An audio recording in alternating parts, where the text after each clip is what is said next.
আসসালামু আলাইকুম। আশা করি সবাই সুস্থ আছেন এবং ভালো আছেন।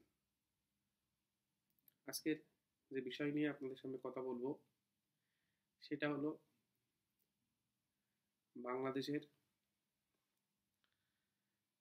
আর ইন্ডিয়ার সচিব পর্যায়ের যে ঢাকায় না দিল্লি, দিল্লি না ঢাকা, সেই ঢাকায় আজকে একটি বিরাট আলোচনা হয়েছে। সেই আলোচনায়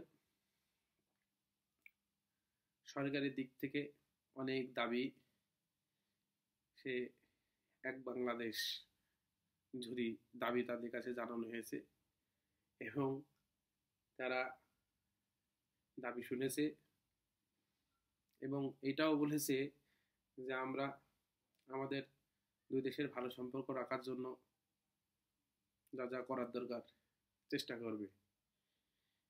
সেক্ষেত্রে এর মধ্যে বিএমপি লং মার্চ করছে, দূতাবাস ঘেরাও করছে, বর্ডারের দিকে লং মার্চ করছে। এইদিকে আবার হাসনাত সাহেব, হাসনাত স্যার বলাই উচিত, বন্ধু বর মানুষ হাসনাত স্যার, সে চোখে চোখ রেখে ইন্ডিয়ার সাথে কথা বলবে। এটা দিয়ে কি বাংলাদেশ আর ভারতের সম্পর্ক আরো কোন দিকে যাচ্ছে? একদিকে ঝুড়ি ভরা প্রস্তাব, আরেকদিকে চোখে চোখ রাখা অহংকার, আরেকদিকে লং মার্চ, ভারত ঘেরাও করা লং মার্চ। আসলে বাংলাদেশ তো আমরা কারোর সাথে যুদ্ধ করতে চাই না।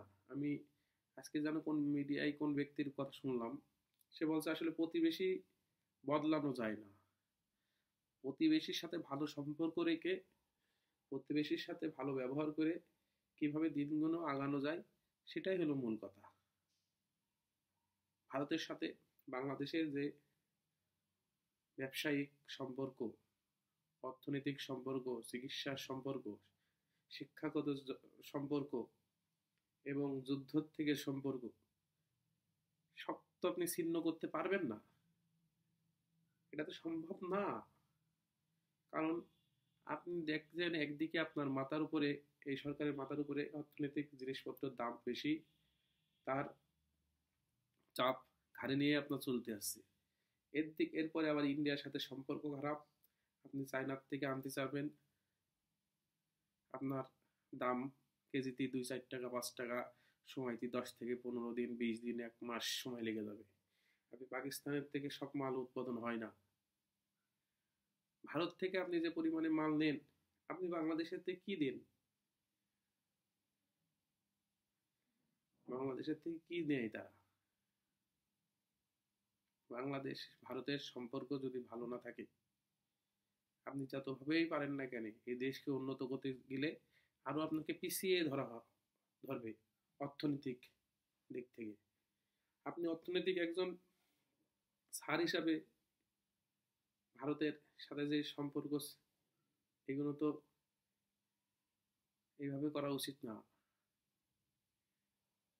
কারণ দেশকে সহিংসতা মুক্ত এবং শান্তিময় করতে হলে আপনাকে তো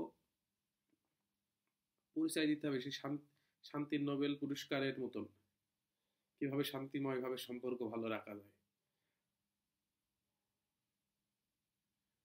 আমি যে মনে করি, আপনার যদি এ দেশকে শান্তি প্রতিষ্ঠা করতে চেতেন, তাহলে আপনি প্রথমেই সেই সবাইকে বলতেন 6 মাস বা 5 মাস বা 4 মাস আপনারা কোনো কিছু নিয়ে আপনাদের কাজ, ব্যক্তি ব্যক্তি যে কোনো কাজ আছেন, স্বাভাবিকভাবে আপনারা কাজকর্ম করবেন এবং কোনো জায়গায় কোনো দলের কোনো কিছু আপাতত হবে না, আপাতত নিষিদ্ধ সব।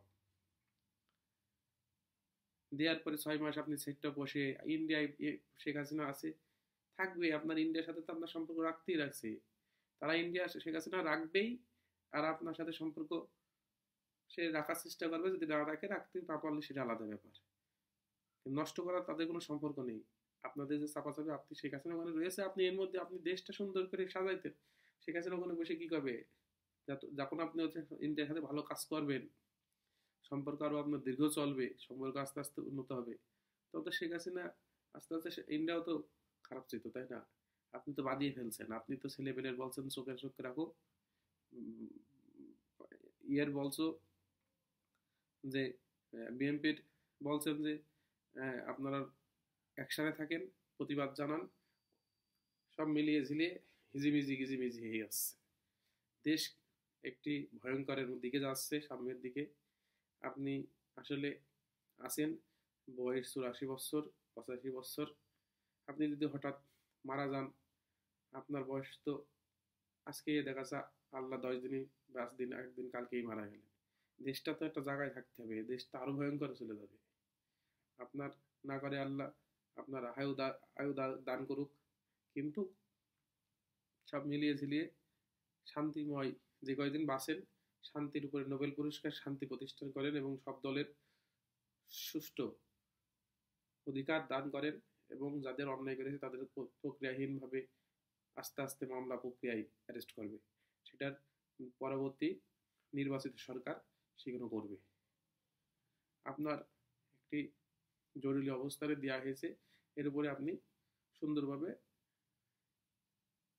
এই কাজটা সম্পন্ন করবেন, এটাই আমাদের আশা। কারোর সাথে যুদ্ধই আমরা বাংলাদেশ জাতি চাই না।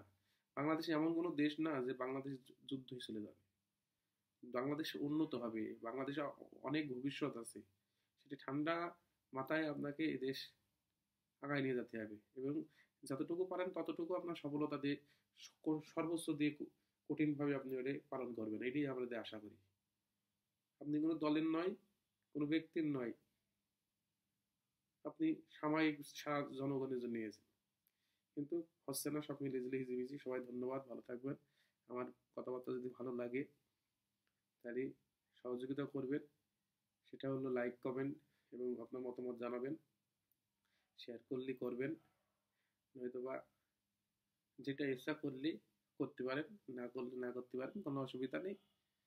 আসলে সবাইকে মনের কষ্ট জানানোর জন্যই এবং বাস্তব জিনিস জানানোর জন্যই আপনাদের সামনে কথা বলা।